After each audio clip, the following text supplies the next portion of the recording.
everyone, this is Penley-Ann Creations. How are you today? I hope you are having a beautiful day. Out of breath. I talk and I hold my breath. Crazy. We do that when we come up the stairs too. Everyone, Tip Tuesday, Tip Tuesday, Tip Tuesday. We are back on looms again. I did a loom tip last Tuesday answering a question and didn't realize it was going to spark so many other questions and suggestions. So I had to start from the beginning. Had I known that, I would have started from the beginning. So I am going to title this Loom Knit 1, and the one I did last week with closing up the hat, I'll do that too. This way you will have the entire process of starting and ending a hat. Now, again, if you look at these pegs, these are the thicker pegs. These are not, I think they're 5/8. These are not those small pegs that you can use a medium weight to a lightweight yarn. Now, that's why I said you need a bulky yarn for hats, because the pegs are so much thicker. Now, I do have many looms. Some are in metal, and the pegs are simulated to a nail, really thin. I have one for blankets, one that sits on the carousel for making smaller hats. You name it, with the looms, I have it. So I primarily work with these types of looms because I like the thickness, and the hat comes out more closed and professional looking, and the process is shorter. That's why I like these. And I also have sock looms. So some people gave me some suggestions on some looms that was available on the market. One company I didn't know about. I looked at it, but at the time I'm not interested,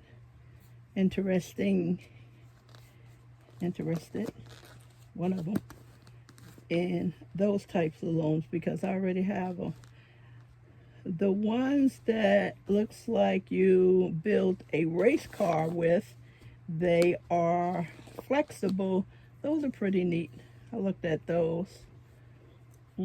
Again, the pegs are a little bit too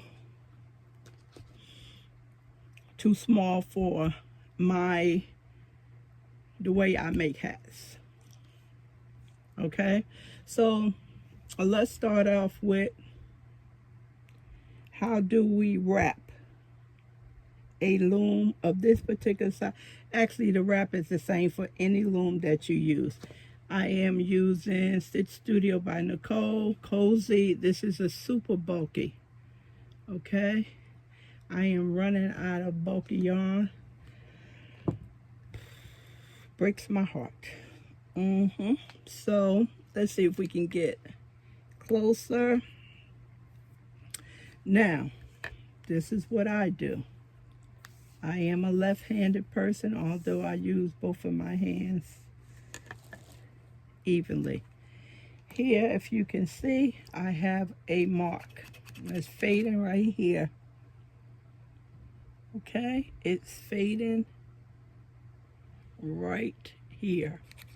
That lets me know that's peg 1. You can use a stitch marker, tie a piece of yarn. This works for me. So what I do is make a little slip knot here, put it on the peg, little snug, and then I turn it this way. Why? Because this is easy for me and I can wrap. See, I can wrap.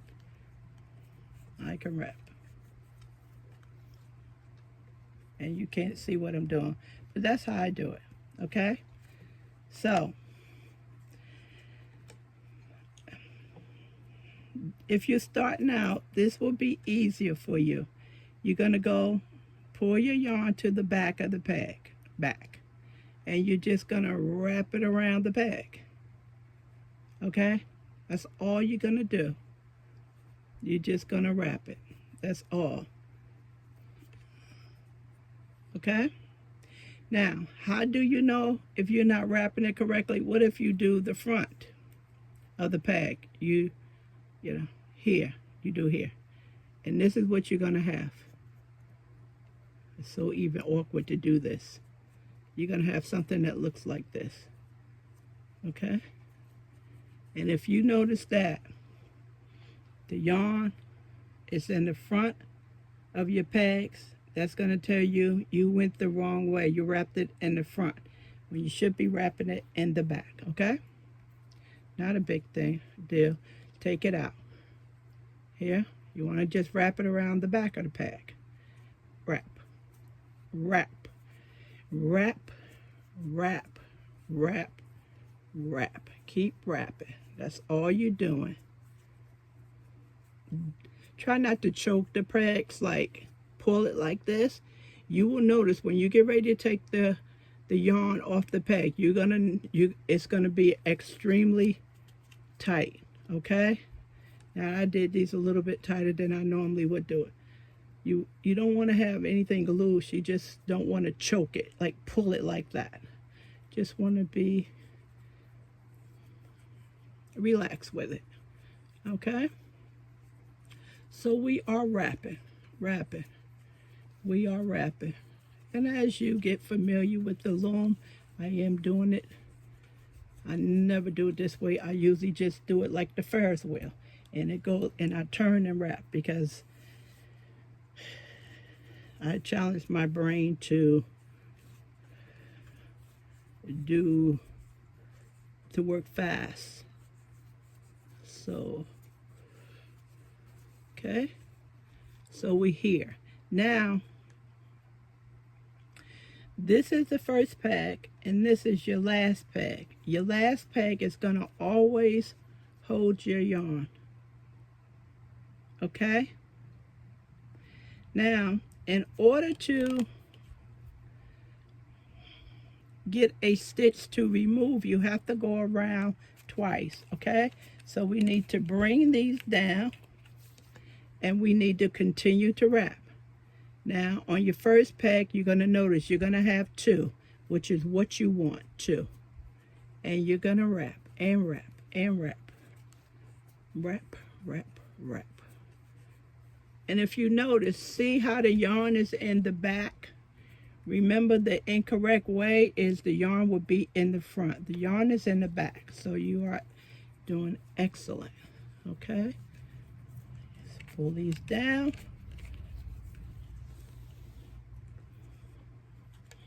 If you let this go, it always makes me laugh because it will unravel. It's funny. Sometimes it's not when you on 100 and something pegs, and you have to try to catch it. It's like the domino effect.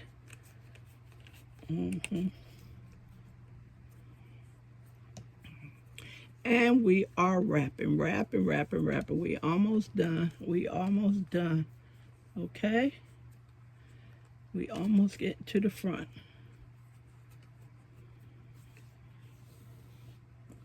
This is a pretty color. One second, everyone. One second, I'm just looking at the color. Cozy. I don't see a color. Only I see is the, I guess, cozy. I don't see a color here. It's just giving me a item number. It's just unusual. Okay, so this right here is the last pack. See? 2. Last pack. Hold this. You let this go. I'm going to show you what happened. Let it go. See? That's what happens. Let it go and it unravels. So you want to make sure you hold it. Okay?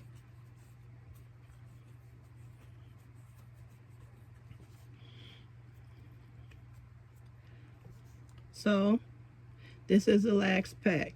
You want to hold that.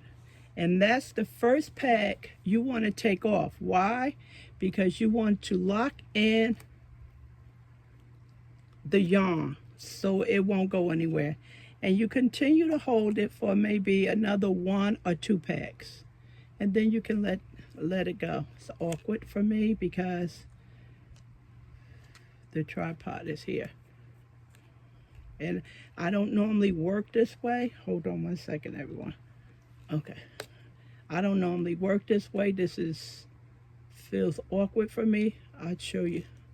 Okay. Now you can let it go. See?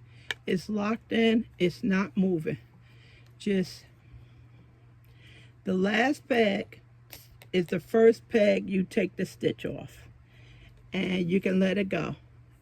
It's not going anywhere. Okay? So you continue to work around. I turn mine upside down towards me because that's comfortable for me. And what you don't want to do, you don't want to pull this all the way out. You know, you see how that goes over easily?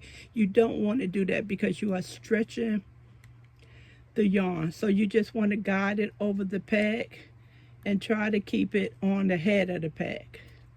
That's what you want to do. This way it prevents the hat from being wonky. Okay? You have to understand, I can really go have a good speed, but I have the tripod right here and I'm working at an angle. The reason why I like this way is because the tip doesn't get caught in here. So when I work in the front here, somehow it gets caught down in there. See? And I'm trying to lift it. See how it goes down in there? Sometimes, you know, and then I have to waste time getting it out of that hole. So this way it doesn't go down into the hole. So that's why I like this way better. Okay, so this is how you start off. It is another form of a wrap. We need not to go into that one. I think it's the knit one, okay? You can put the yarn in front and go peg at a time. As you get into it and see videos, you will understand what I'm talking about. This is the easiest way.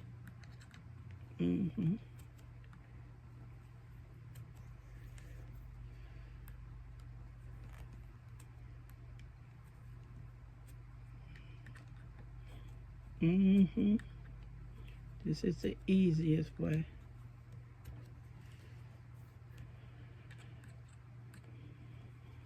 I meant to do some research on this. When did this start? And what was the first loom that was developed? So I need to remember and look into that. It'd be nice if I was doing this and give you some history of it. So I'll get some research done on that. Okay, now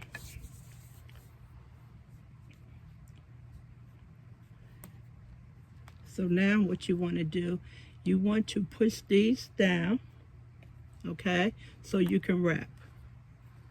And what I do, you can do one at a time if you want to, but you're going to realize that you have 2 hands. See? You can get 3. See? 1 finger here and one finger on the first peg and on the third peg, and you push them down, and you'll see that it'll go a lot quicker. Yep, a lot quicker. It will go a lot quicker instead of doing one peg all the time. I know some people take this and push them down one peg at a time. You'll find your own way, and it'll be efficient. Now you continue this process. This becomes peg 1 again. Okay? And you'll continue this process. Now, as you advance in your hat, this is going to start pulling away.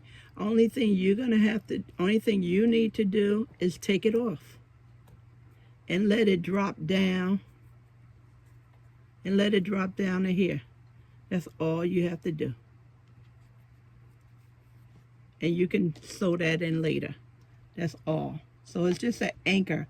But as your hat start progressing, it's going to pull away. So you just take it off and pull it down. And it'll hang there and let it hang there. Okay? That's the start of a hat. Okay? Now, I usually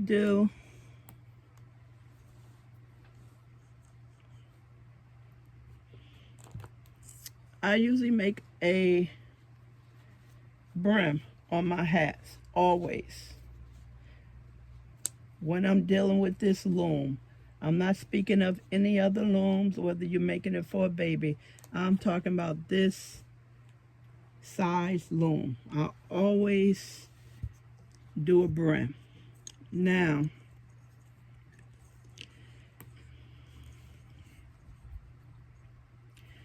you have to figure out on each loom size how thick your brim is going to be. It's different for different yarn, different thickness of yarn, whether you use a 5 or a 6, and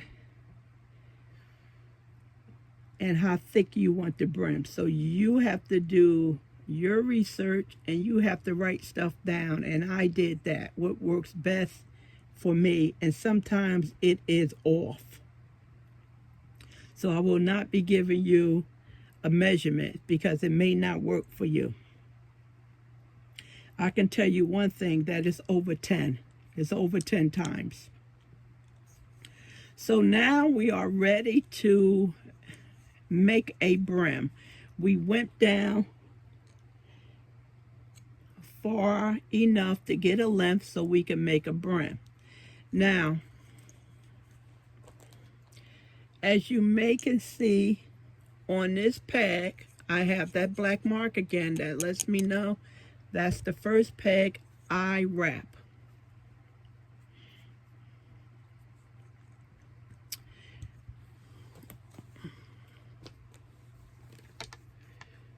Bear with me 1 second. Remember on the green one, we had the yarn on this peg right here, and here it go right here. That lets me know that that's the start of the yarn going around the first row. That lets me start. That lets me know that's the start of it. Okay?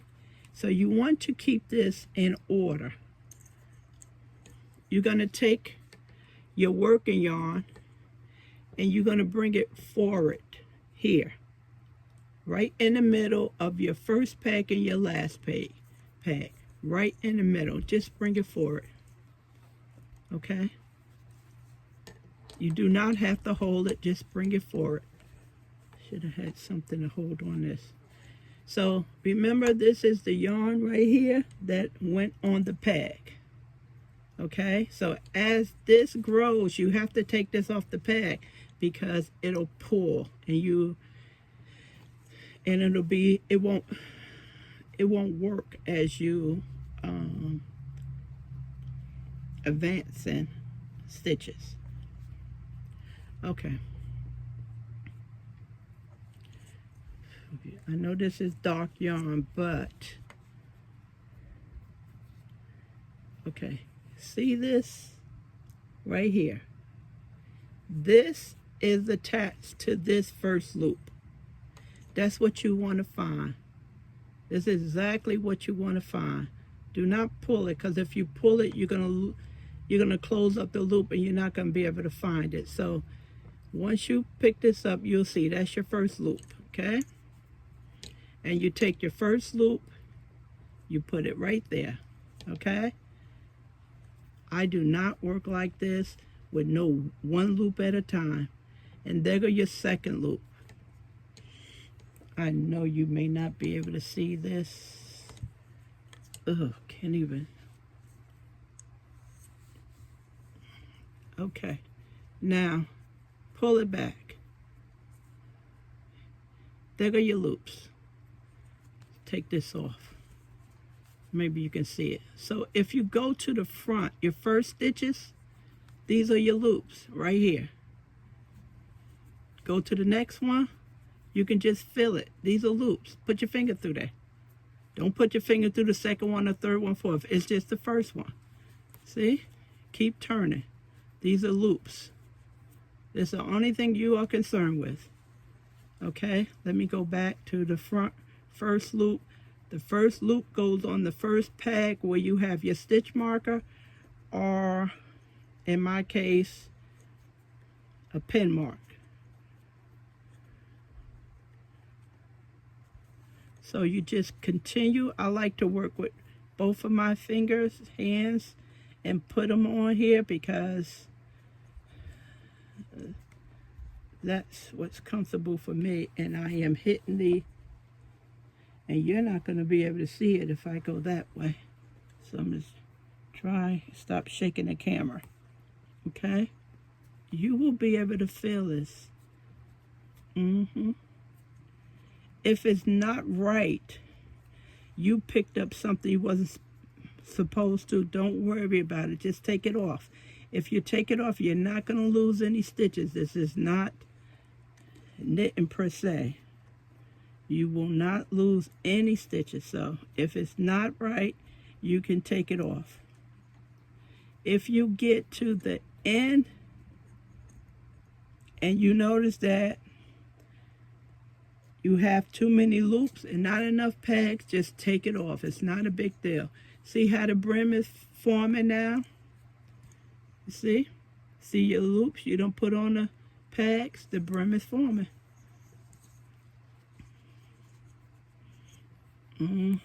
My apologies if I'm shaking the camera. If I do it the other way with my hand and arm in a way, you may not see it. I don't know how much you're seeing now. Just put the loops on them, that's all. Put the loops.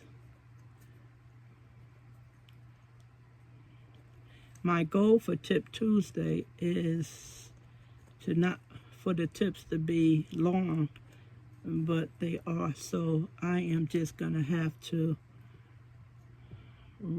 go with that. Okay. This is the last peg. Say for instance that you notice that you don't have any more loops. Most likely you could have picked up, I don't know, 2 loops on one side. I don't know how you would do that. But if it happens, just take everything off. You will not lose any stitches at all, and just start all over, okay? If you get to your last peg and you have another loop, that means you missed the loop somewhere. No problem. Okay, just take them all off and start all over. Okay, my ring is catching on to. Okay, the first one may be a little tight. Okay, so all of them are on. This is what it looks like. Nice and pretty. Everything is even. Now, some people will take this part and they will tuck it inside. Before you see, it can go right inside here, and you won't have anything to stitch in. Remember that. You can tuck that inside, bring it through here and just tuck it inside, and you won't have to sew this in. I do not do that because it messes with my loop when I'm putting them on here. I tried it a couple of times, and when I take this and put it inside, it messes with my first loop. But that's an option for you to do. If you put it through there and it is hidden in here, you don't have to sew this in. Okay, so keep that in mind. So once you have everything on, this process is you have to be a little careful because these loops on the top, they are very loose. Just be a little careful when you're taking them off. That's all you have to do. So once you start taking them off, it'll, just the top one. You see how they more loose? See how loose they are opposed to the bottom one? Yeah, just be careful when you take them off so you don't take off both of them at one time. And that's when you'll lose a stitch, or you have to go down in there and get them. Okay, so this process is, these rings is in my way. My ring is see, pulling. I don't craft with jewelry, so a lot of times you see me, I don't have. Okay, let me take this.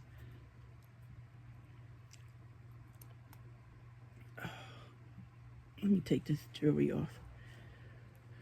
It's not good anyway because I can mess around and weaken my stone like that. Okay. Yeah. Snagging. Again, I don't work this way.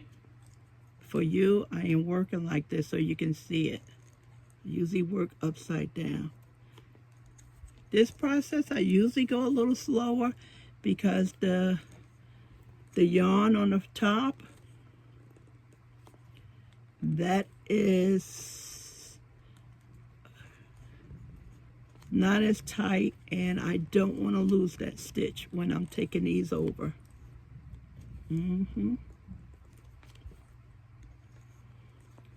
So as I'm going around, it gets tighter and tighter. This process right here in the front, this is much slower for me. I twist my wrist too much and I feel it in my shoulder. So when I work upside down,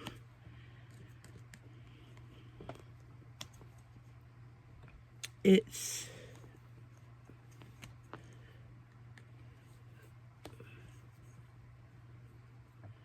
much better on my wrist and my shoulder. Okay, we almost finished, ladies and gentlemen. Okay, there you go. We are done. Okay, nice and pretty.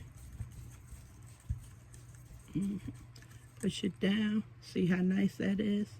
That's really nice. That's gorgeous. All the way around. Nice and even. Nothing is twisted. We put every peg on there evenly. That's why I tell you to start where this loop is at. That makes that your first peg. Everything is nice. So now with this process, you are going to continue to wrap. You are going to continue to wrap until you get the desired length of the hat. Now you are doing the hat. Okay, so you're going to have to start counting from 1 because that's the hat. Oh, this is so awkward, and it's making my arm tired. So this is how I wrap. Yep. And take off the first one and that will lock in your yarn. So go answer the phone, put it down, go get you a snack. Yeah, it locks in. Leave it for tomorrow. You don't have to worry about it coming apart. So this is when you're going to start counting from row 1 and building out your hat. Okay? Get this jewelry out the way. Now, right here,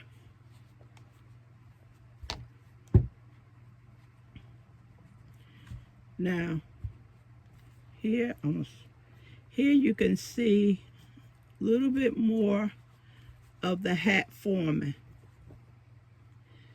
See the brim and now the stitches. It's okay if I pull on this because this is very thick. It's not going anywhere. See, the hat is forming here. Now, if you want to know how many rows you have done without taking a row counter or using a piece of paper and a pen or a pencil, this is how I count. I go this way. And see these braids or chain? I'll count them. But I count just the outside point. 1, 2, 3. That's it. All it is 3 here. 1, 2, 3. It's just 3. What's up here is not a stitch. It's just holding. That's all it is. You haven't made a stitch. So this is not a stitch. These 3 are not stitches. This will be a stitch. Okay? Once you have one peg on, these are not stitches. So when you turn it over and you see that yarn on that peg all the way at the top, that's not a stitch. Okay? So you have here 1,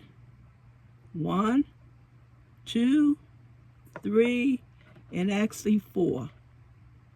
This one looks like 4. Yes, that is 4 because this has not made the stitch. So this one is 3. See how we have 4 here? 1, 2, 3, 4. And this one has 3. 1, 2, 3. Now once we do this one will turn into 4. So this is how you count. After you finish making your brim and you want to find out how many rows you have on the loom, this is what you count. You count the braids. Okay? And remember that one thing that's holding on the peg, that is not a stitch. Remember when we crochet and the yarn that's on the hook, it is not a stitch. You know that. I know you know that. So think about this the same way. The yarn that's on the peg is not a stitch. It will be a stitch, but it's not one for you to count as of now. Okay, everyone? So I hope I was able to answer the other questions and some of the comments. Again, I appreciate the suggestions and the comments and the company website, and I did look at those. At the time, I'm not looking to purchase the smaller, I think they 5/8 packs. I have enough of those. I have a lot. I was going to put them on the table, but I do not have the time to dedicate to that today. So when you go to part 2, your hat, it will look like this. There go your brim. This is what it looks like in the inside. It is a professional look. Professional. Yeah, it looks like it came off a machine. That's exactly what it looks like. And this is the crown of the hat. And I went over that. You'll find that in part 2. Taking it off the loom and closing the hat up. Now this is considered to me a good hat. Why? Because it stands up. It doesn't flop down like that. This is a nice, good, bulky yarn. Bulky yarn. So that's good. And one last thing before I go. This is how I package my hats to sell them. Yeah. So if you want any information on that, just let me know, and I'll provide that for you. Okay. Thanks, everyone.